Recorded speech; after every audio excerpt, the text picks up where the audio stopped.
Կժով աղջկա Արցանը վնասվածքից անկախ Երևանի բացառիկներից է, պարզվում է մայրաքաղաքում ընդամենը 3 կին քանդակագործի աշխատանք կատեղադրված մեկը սա է։ Աբովյան պուրակում այն վերջերս է ծառի դուրս բերվել եւ շուտով աղբյուրը ներառյալ կվերականգնվի։ Առաջիկայում հնարավոր է կնոջ ձեռքերով կերտված նոր քանդակ ունենանք վարչական շրջաններից մեկում։ Հեղինակն ընտրվելու է Երևանը կանանց համար դրամաշնորհային ծրագրով։ Նախագծի մասին այս շաբաթ հայտարարվեց։ Ընդհանուր 30 միլիոն դրամ է առանձնացվել արվեստի 6 ուղղությամբ աշխատող կին ստեղծագործողներին առաջ մղելու խրախուսելու համար։ Քանդակի թե գրականության մասով դրա կարիքը կա, պնդում են Երևանի մշակույթի վարչությունից։ Գրականության մասով կարող եմ ասել, որ մենք նկատել ենք, որ չկան կոնկրետ կամ կան քիչ են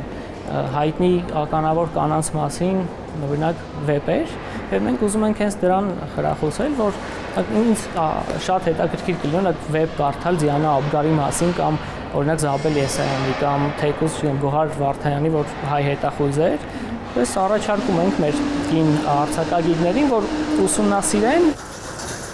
Հայտեր կարելի է ներկայացնել այսօրվանից սկսած գրական մրցանակի համար սահմանված է 2.5 միլիոն դրամ գումար։ Առավելագույնը 1 միլիոն արվեստի կրթություն սովորող կանանց հատկացվող կրթաթոշակի չափն է կտրամադրվի 4 անձի։ Կազմակերպվելու է նաև կերպարվեստի տարբեր նմուշներ ստեղծող Իգական սեռի ներկայացուցիչների աշխատանքների ցուցադրություն։ Քաղաքային քանդակ անվանակարգում հաղթողը կստանա 5 միլիոն դրամ։ Մաքսիմալ աջակցություն նախատեսված է կանանց խնդիրները բեմ բարձրացնող թատերարվեստի ներկայացուցիչների համար։ Ֆինանսավորմանը դիմելու հնարավորությունը ձեռքից բաց չթողնելու կոչ է անում Գևորգ Սահակյանը։ Թատերարվեստը, որը դրամատուրգիա եւ բեմադրություն, այսինքն այդ երկու մասից է բաղկացած, ընդհանուր բյուջեն 6 է, այսինքն մեկ անգամ ենք տալու, մեկ հաղթողի։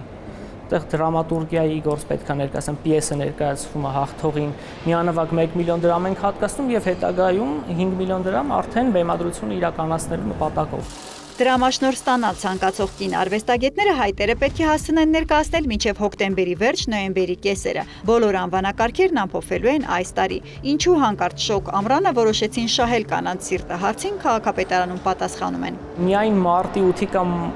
կանանց մեկամսյակի շրջանակում չէ, որ պետք է անդրադառնանք այս խնդրին եւ հնարավորության դեպքում աջակցենք կին ստեղծագործություններին, սա էլ մեր ընտրած տարբերակն է։ Իդեպ Երևանը կանանց համար ծրագրից դրամաշնորհ ստանալու գործում Երևանի գրանցում ունենալը պարտադիր պայման չէ։ Էրմինե Բաղդասարյան, Սեյրան Անտոնյան, լուրեր։